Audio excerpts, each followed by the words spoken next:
Privilege of the floor, but before we do that, I just want to correct some of the record here. So this is just clarifications regarding recent public statements. I'd like to take the time and take the opportunity to address several inaccurate statements made by Miss Amelia Medic, a resident of Hop City Road, during our most recent meeting. This would be the last town board meeting, concerning the Willow Marsh Farm conservation easement. First, I'd like to clarify the matter concerning this conservation easement on Willow Marsh Farm. The town received a notification from the New York State Department of Agriculture and Markets stating that there were issues surrounding that conservation easement that required correction. As town supervisor, I promptly issued a letter. We're going to pause right there because promptly, I'm not sure what definition Supervisor Connolly is using, but it's not from June 24th, 2024 to January 9th, 2025.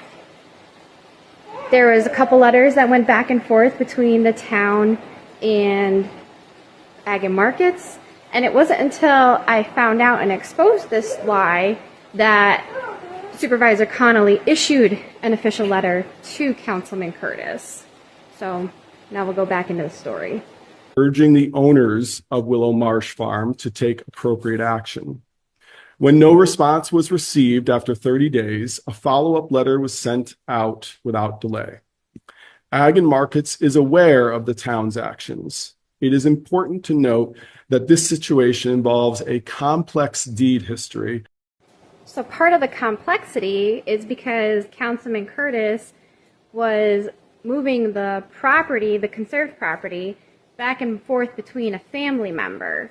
He also didn't notify Ag and Markets or the town, which is part of the violation. And not only that, but the lot line adjustment that falls under a subdivision subdivided the farmstead area.